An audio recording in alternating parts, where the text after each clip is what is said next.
Τώρα, μπορεί η Σουηδή Μαρία να μην πρόσκειται ειδικά στα θέματα της οικονομίας και τα προβλήματα, πρόσκειται στη χώρα μας. Ωστόσο, προχώρησαν σε μια χειρονομία που πραγματικά προκάλεσε ενθουσιασμό σε όλο τον ελληνισμό.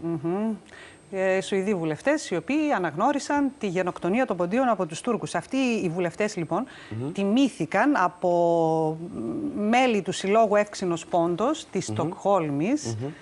Τιμήθηκαν για αυτή τους τη συμβολή. Υπάρχει πολύ ζωηρή, πολύ δυνατή κοινότητα ελληνική στη Στοκχόλμη και εκεί πήγε και ο Γιώργος ο Γεωργιάδης, ο συνάδελφος. Δεν μπορούσε να λείπει από εκεί. Το ρεπορτάζ που μας έδωσε.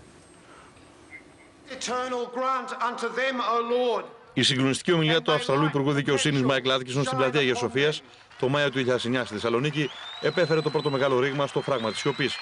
Σχεδόν ένα χρόνο μετά ήρθε και η ώρα της Σουηδίας. Η Σουηδική Βουλή, με μόλις μια ψήφο διαφορά, πήρε μια πρωτοφανή ιστορικά απόφαση. Αναγνώρισε τη γενοκτονία των Ελλήνων Ποντίων, των Αρμενίων και των Ασσυρίων. Ένας φαύλος κύκλος σιωπής έσπασε οριστικά. Η σύγχρονη Τουρκία απέσυρε την πρεσβευτή της και απείλησε με διπλωματικό επεισόδιο. Ο Σύλλογος Ποντίων Εύξηνος Πόντος Στοκχόλμης μιλάει για δικαίωση. Για μας, ως ένας απλός ποντιακός σύλλογος, μετά από τόσα χρόνια δουλειάς, σκληρής δουλειάς και συνεργασίας με τους Ασσύριους και τους Αρμενίους εδώ στη Σουηδία, μπορέσαμε συστηματικά με πολλές εργασίες να πείσουμε τα κόμματα της Σουηδικής Βουλής να έχουμε μια αναγνώριση που μας δίνει τη δικαίωση για την ιστορία.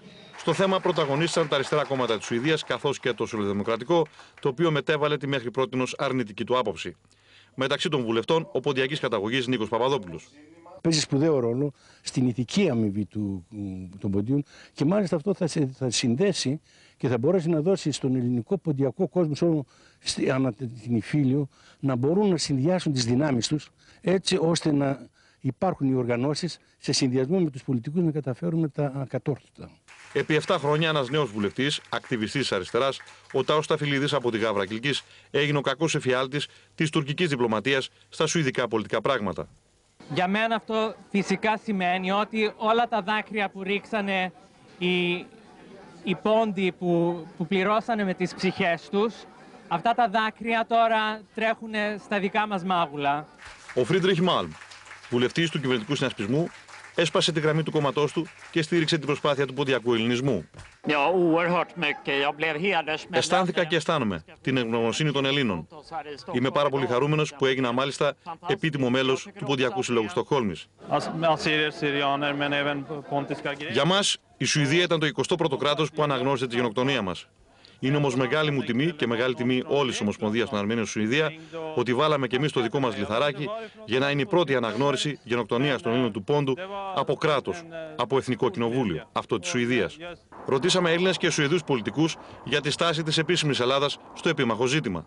Μέχρι στιγμής η ελληνική πολιτεία, τα κόμματα όλα, βουλευτές μεμονωμένοι, όλοι οι βουλευτές σιωπούν. Και εγώ λυπούμαι ως πρόεδρος της Παμποντιακής Ελλάδος, πραγματικά λυπούμαι, διότι δεν έγινε μέχρι στιγμής καμία δήλωση. Ελπίζω να κάνουν στο μέλλον, περιμένω. Η Παμποντιακή Ομοσπονδία Ελλάδος ετοιμάζει τη μεγάλη παλαϊκή εκδήλωση μνήμης τη 19η Μαΐου του 2010 στην πλατεία Αγίας Σοφίας στη Θεσσαλονίκη, με κεντρικό ομιλητή τον ομογενή βουλευτή Νίκο Παπαδόπουλο, αλλά και άλλους Σουηδούς εκπροσώπους που στήριξαν το ψήφισμα.